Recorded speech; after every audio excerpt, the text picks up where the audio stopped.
Damian, can you hear me okay? Yes, how are you? Doing well. How are you? Very good, thank you. I so appreciate your taking the time to talk to me. This is fantastic. Absolutely, I hope I can help. All right. Damian, where are you based? I'm in Hingham, Massachusetts, just south Oh, of Boston. okay. Perfect. Your levels are good. You can hear me fine. Yep, sure can. All right, should be good. All right. Thank you so much. This is going to air in a story that we are doing just a little later this month. It'll air Okay. in about a week and a half. So it has been really difficult, I think, for both these families that I was telling you about. But it does give us the opportunity as consumer reporters to tell people about travel insurance and exactly what we should expect and what kind of veers outside the norm. So we hope that's what we accomplish with this story. And I want to ask you first, what should a consumer expect from their travel insurance? What are some of the basic things that are usually provided in a travel insurance policy? Typically, people are looking for the cancellation insurance. That is one of the leading drivers why people purchase insurance. They're investing a good amount of money in a trip, perhaps a cruise where there's a lot of costs that are bundled together, and that's often their primary concern. I think the secondary one is usually international medical coverage. So when you leave your home country, your insurance from home may or may not cover you. And that's just certainly something to think about when you leave your home country. You want to make sure that you have some coverage for accidents or an illness, or something that can be very catastrophic is something like an evacuation, where Okay. you'll actually need to be airlifted or transported. And those costs can very quickly become astronomical, really life-changing costs. So those are the primary things. I think the medical part is usually a bit of a surprise to people. It's something they don't think about as much, but it's typically cancellation. Absolutely. And so it's those cancellation exclusions that can really be significant. Can you tell us about some of the exclusions we usually see in travel insurance policies? No, definitely. For exclusions, it deals with things that make the policy covering things that aren't unexpected and unforeseen. So it can be things like anything that arises from criminal activity to being intoxicated, or in some cases, pre-existing conditions.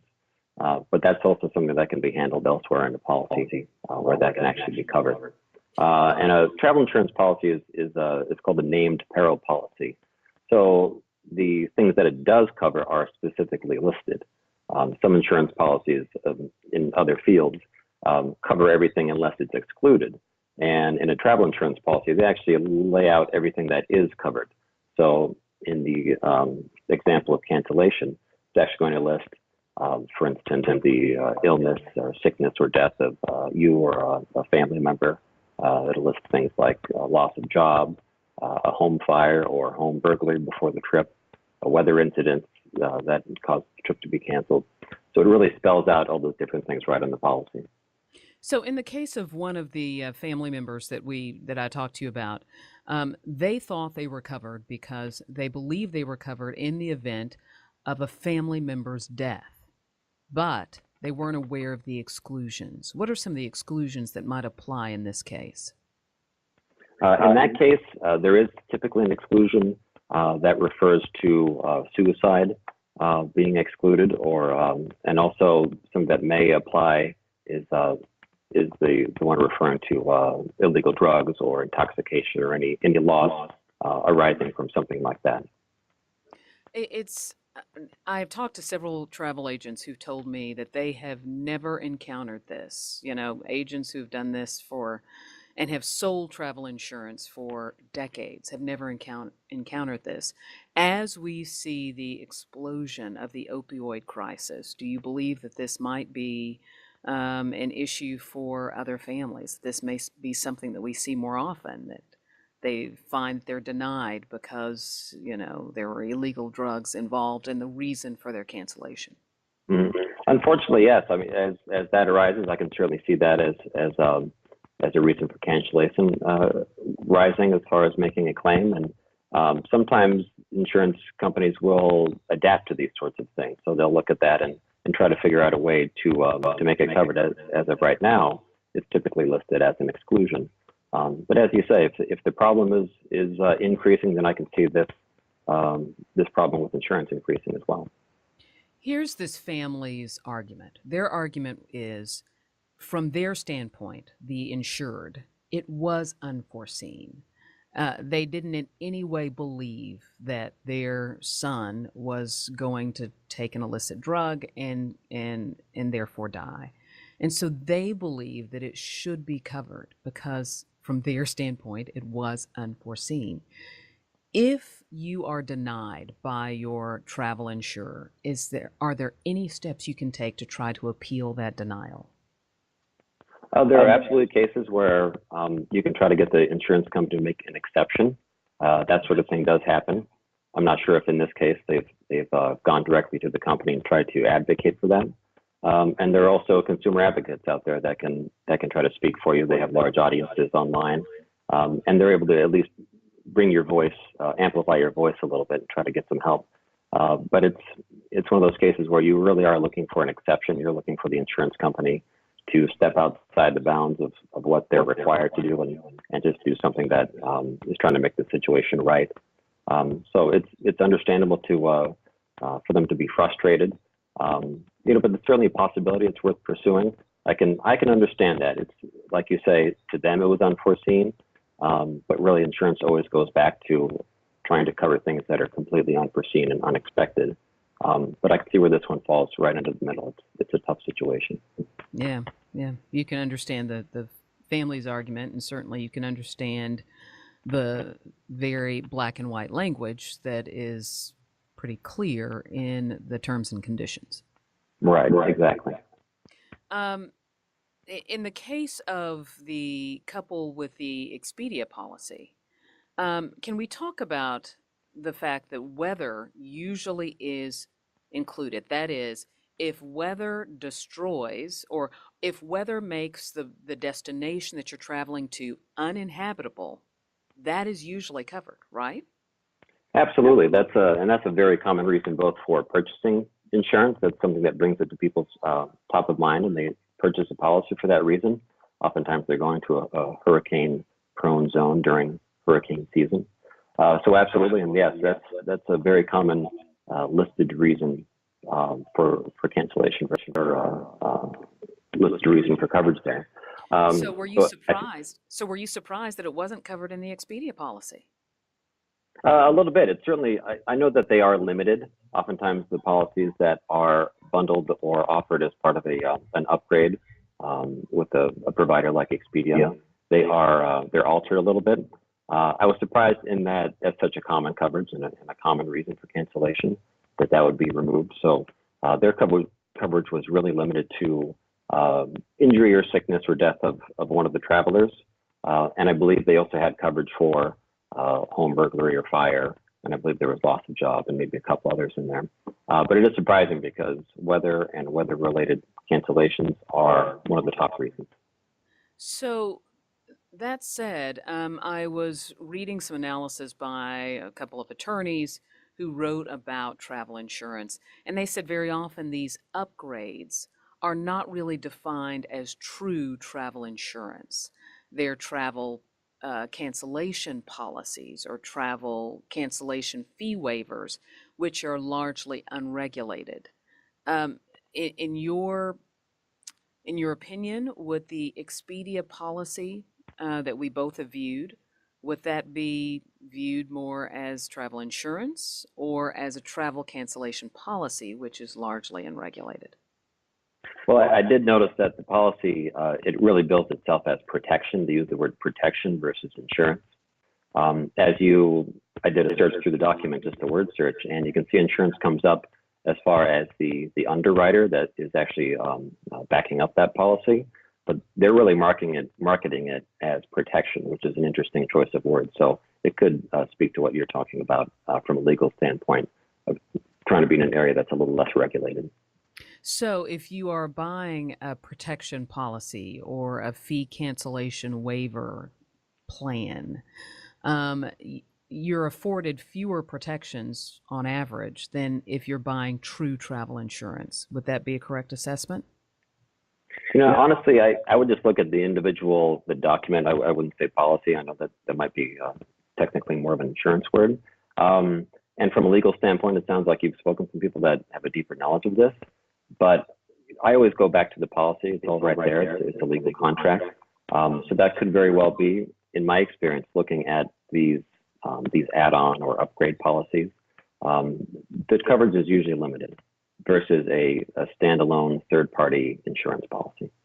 They're usually limited, is what you said. Correct. Yeah.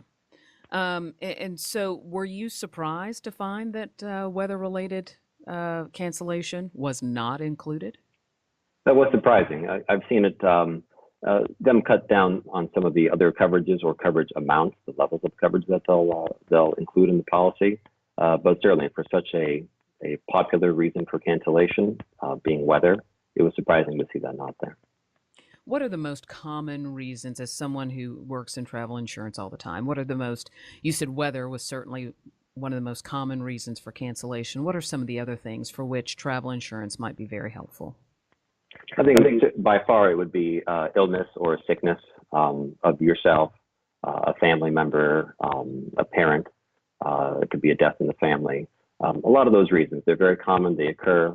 As far as sickness goes, it does need to be diagnosed and recommended by your physician that you are too ill to travel. It's some protection on the insurance company's part, so that you can't just say that you have a cold and a little bit of a sniffle and you don't want to go. So it does need to be severe enough, but honestly, it's a very common reason for claims, and it's a very common claim that's paid for being too ill to travel.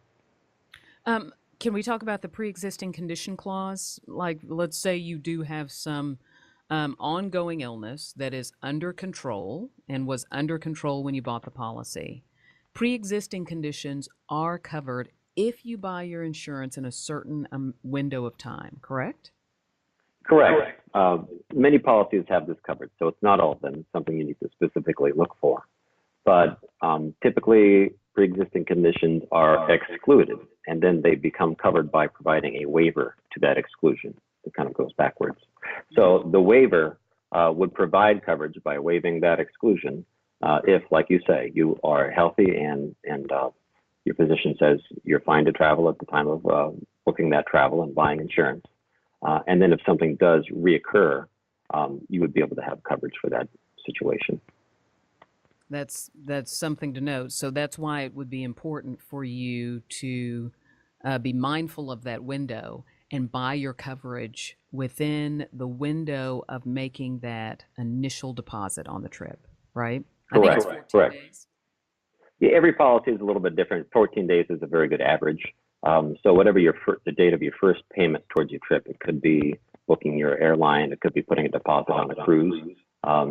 That starts the clock ticking, and it's certainly best to purchase within a week or 2 weeks, 7 to 14 days, because it opens up the opportunity to have more coverage. One of those is the pre-existing conditions, and then another is the cancel for any reason coverage. It gives you the opportunity to upgrade and have that. Fantastic. My last question for you. There will be some viewers who will be watching this and seeing the stories of these two people going, well, gosh, why would I want to buy travel insurance? Make an argument for me. Well, it goes back to the reasons that we've talked about that a lot of people purchase for. So traveling during hurricane season and a weather event causing your trip to be canceled. And then the sickness and death and something happening in your family that's very unfortunate, but it causes you to cancel a trip. These are things that certainly do happen. I think a lot of the issues that people have with insurance occur because of these exceptions, and oftentimes it's not understanding what's included in the policy. Reading an insurance policy is not on the top of anybody's list of things to do. But if you're looking at these products, they're actually very readable. I read them all the time, and it's certainly looking at what is covered. It's all spelled out. It's all listed, and then the exclusions. It's about a 10-minute read, and it really informs you as to what you're covered for. It's going to help you make sure that you aren't counting on something that isn't going to have coverage for you. And most likely there's going to be some things in there that are going to surprise you that are covered, such as loss of job or like the home fire. Those are things that occur if you have a flood in your home right before the trip, and you need to cancel it. Things like that are covered. Or even something like I was surprised by jury duty. jury duty, Yeah. absolutely being called for military service. Extension of a school year is an interesting one that a lot of companies have started to add. So if too many snow days make it so that your school year goes into your summer a little bit, and it causes an issue with your plans, that can be covered as well. So there are a lot of little coverages in there that can be very helpful. Very interesting. Thank you so much. If I have any follow-up questions, can I jet you an email? Absolutely. Thank you so much. I really appreciate it. Okay. And Thank you. Talk to you soon. take care. Bye-bye.